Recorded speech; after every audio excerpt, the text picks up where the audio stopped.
ವೀಕ್ಷಕರೇ, ಇವತ್ತಿನ ಸಂಚಿಕೆಯಲ್ಲಿ ನಿಮಗೆ ತಿಳಿಸುವ ಅಭಿಪ್ರಾಯವೇನಂತ ಹೇಳಿದರೆ, ನಿಮ್ಮಿಂದ ದೂರ ಆದವರು ನಿಮ್ಮ ಧರ್ಮಪತ್ನಿನೇ ಆಗಿರಬಹುದು, ಅಥವಾ ಸ್ನೇಹಿತನೇ ಆಗಿರಬಹುದು, ಅಥವಾ ನಿಮ್ಮ ಒಂದು ಬಂಧು ಬಾಂಧವ್ಯದಲ್ಲಿ ಅತಿ ಹೆಚ್ಚು ಪ್ರೀತಿ ಮಾಡುವಂಥ ವ್ಯಕ್ತಿ ಯಾರೇ ಆಗಿರಲಿ, ಅವರು ನಿಮ್ಮ ಜೊತೆಯಲ್ಲಿ ಅನ್ಯೋನ್ಯವಾಗಿ ಇದ್ದು, ಅತಿ ಪ್ರೀತಿಯಿಂದ ಇದ್ದು, ಅತಿ ಮಮಕಾರದಿಂದ ಇದ್ದು, ಈಗ ಕೆಲವು ತಿಂಗಳುಗಳಿಂದ, ಕೆಲವು ದಿನಗಳಿಂದ, ಕೆಲವು ವರ್ಷಗಳಿಂದ ಅವರು ನಿಮ್ಮಿಂದ ದೂರ ಆಗಿದ್ದರೆ, ಅಂಥವರು ನಿಮ್ಮ ಹತ್ತಿರ ಅವರಾಗಿಯೇ ಬರಬೇಕಂತ ಹೇಳಿದರೆ ನಿಮಗೆ ಒಂದು ವಿಧಾನವನ್ನು ಹೇಳಿಕೊಡುತ್ತೇನೆ ವೀಕ್ಷಕರೇ. ಆ ವಿಧಾನವನ್ನು ನೀವು ಮನೆಯಲ್ಲಿ ಕುಳಿತುಕೊಂಡು 2 ವಿಳೆದ ಎಲೆಯನ್ನು ತಗೊಳ್ಳಿ. ಆ 2 ವಿಳೆದ ಎಲೆ ಕಾಣಿಸ್ತಾ ಇದೆ ವೀಕ್ಷಕರೇ, ಈ ಥರದ್ದು 2 ವಿಳೆದ ಎಲೆಯನ್ನು ತಗೊಳ್ಳಿ, ಆಯ್ತಾ?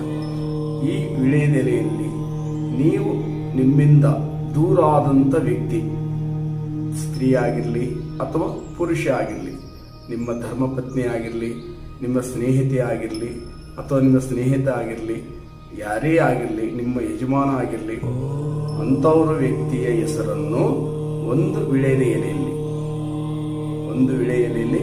ನೀವು ಇಷ್ಟಪಟ್ಟಂತ ಸ್ತ್ರೀ ಅಥವಾ ಪುರುಷ ಅವರ ಹೆಸರನ್ನು ಬರೆಯಿರಿ.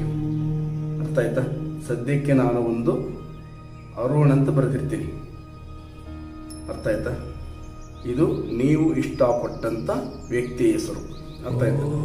ಈ ಒಂದು ಎಲೆಯಲ್ಲಿ ನಿಮ್ಮ ಹೆಸರು ಬರೆಯಿರಿ. ಮಮತಾ.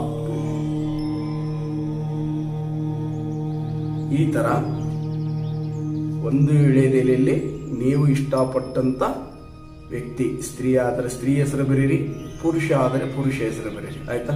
ಆ ನಂತರ ಈ ಒಂದು ಎಲೆಯಲ್ಲಿ ನಿಮ್ಮ ಹೆಸರು ಬರೀರಿ. ಈ 2 ಎಲೆಯನ್ನು ಬರೆದ ನಂತರ ಹೀಗೆ ಜೋಡಿಸಬೇಕಾಗುತ್ತೆ ವೀಕ್ಷಕರೇ. ಹೀಗೆ ಜೋಡಿಸಿದ ಮೇಲೆ ಈ 2 ಎಲೆಯಲ್ಲಿ ನೀವು ಇಷ್ಟಪಟ್ಟಂತ ವ್ಯಕ್ತಿಯ ಮನಸ್ಸಿನಲ್ಲಿ ನೆನೆಸಿಕೊಂಡು, ಅರ್ಥ ಆಯ್ತಾ? ಮನವಿಚ್ಚಂ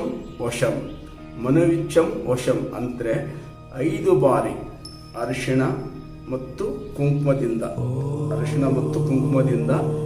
ಈ ತರ ಮನವಿಚ್ಚಂ ವಶಂ 5 ಬಾರಿ ಈ ಮಂತ್ರವನ್ನು ಪಠಿಸಿ, ಈ ಅರಿಶಿಣ ಕುಂಕುಮವನ್ನು ಈ ವಿಳೆದ ಎಲೆ ಮೇಲೆ ಹಾಕಿ, ಆಮೇಲೆ ಈ 2 ಎಲೆಗಳನ್ನು ಹೀಗೆ ಫೋಲ್ ಮಾಡಿ 2 ಈ ತರ ಮಡಚಬೇಕಾಗತ್ತೆ. ಇದು ಮಡಚಿದ ನಂತರ ವೀಕ್ಷಕರೇ, ಹೀಗೆ ಮಡಚಿದ ನಂತರ ಒಂದು ದಾರದಿಂದ ಇದು ಒಂದು ಕಂಕಣ ತರ ಕಟ್ಟಬೇಕಾಗುತ್ತೆ. ಈ ತರ ಕಟ್ಟಿಬಿಟ್ಟು ದೇವತಾ ಮರ ಅಂತ ಹೇಳ್ತೀವಿ ವೀಕ್ಷಕರೇ. ದೇವತಾ ಮರ ಅಂದ್ರೆ ಗೊತ್ತಲ್ಲ ನಿಮಗೆ? ದೇವತಾ ಮರಗಳೆಂದರೆ ಅಶ್ವತ್ಥ ಮರ, ಬನ್ನಿ ಮರ, ಅರಳಿ ಮರ, ಬೇವಿನ ಮರ. ಈ 4 ಮರದಲ್ಲಿ ಯಾವುದಾದ್ರೂ ಮರ ನಿಮ್ಮ ಮನೆ ಹತ್ತಿರ ಅಥವಾ ದೇವಸ್ಥಾನದಲ್ಲಿ ಇದ್ದರೆ ಆ ಮರಕ್ಕೆ ಹೋಗಿ ಹೀಗೆ ರೆಡಿ ಮಾಡಿದ ಮೇಲೆ ಆ ಮರಕ್ಕೆ ಹೋಗಿ ಕಟ್ಟಿ ಬನ್ನಿ ವೀಕ್ಷಕರೇ. ಕಟ್ಟಿ ಬಂದ ಕೇವಲ 3 ದಿನ ಒಳಗಡೆ ನಿಮ್ಮಿಂದ ದೂರ ಆದಂಥ ವ್ಯಕ್ತಿ ನಿಮ್ಮನ್ನು ಹುಡುಕಿಕೊಂಡು ಅವರಾಗಿ ನಿಮ್ಮ ಹತ್ರ ಬರೋದು ಸತ್ಯ ವೀಕ್ಷಕರೇ. ಅರ್ಥ ಆಯ್ತಾ?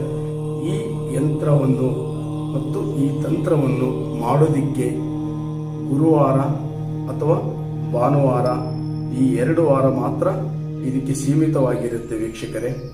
ಇದು ಮನೆಯಲ್ಲಿ ಕುಳಿತುಕೊಂಡು ಮಾಡುವಾಗ ಏಕಾಂತದಲ್ಲಿ ಇನ್ನೊಬ್ಬರ ಕಣ್ಣಿಗೆ ಕಾಣದೇನೆ ಅತಿ ಸೂಕ್ಷ್ಮೆಯಿಂದ ನೀವು ಈ ಯಂತ್ರವನ್ನು ನೀವು ಮಾಡಿದರೆ ಖಂಡಿತವಾಗಿ ನಿಮ್ಮಿಂದ ದೂರ ಆದಂಥ ವ್ಯಕ್ತಿ, ಸ್ತ್ರೀ ಅಥವಾ ಪುರುಷ ಯಾರೇ ಆಗಿರಲಿ, ಕೇವಲ ನೀವು ಈ ವಸ್ತುವನ್ನು ಮರಕ್ಕೆ ಕಟ್ಟಿ ಬಂದ 3 ದಿನ ಒಳಗಡೆ ಅವರಾಗಿ ನಿಮ್ಮ ಹತ್ರ ಬರೋದು ಸತ್ಯ ವೀಕ್ಷಕರೇ. ಅರ್ಥ ಆಯ್ತು ವೀಕ್ಷಕರೇ? ನೀವು ನಿಮ್ಮ ಜ್ಯೋತಿಷ್ಯ ಯೂಟ್ಯೂಬ್ ಚಾನಲ್ಗೆ ನೀವು ಇನ್ನೂ ಸಬ್ಸ್ಕ್ರೈಬ್ ಆಗದೇ ಇದ್ದರೆ ಈ ಕೂಡಲೇ ಸಬ್ಸ್ಕ್ರೈಬ್ ಮಾಡಿಕೊಳ್ಳಿ ವೀಕ್ಷಕರೇ.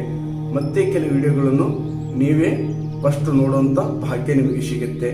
ಮತ್ತೆ ನಿಮಗೆ ಇಷ್ಟವಾದವರ ಜೊತೆ ಶೇರ್ ಮಾಡಿಕೊಳ್ಳಿ. ನಮಸ್ಕಾರ ವೀಕ್ಷಕರೇ.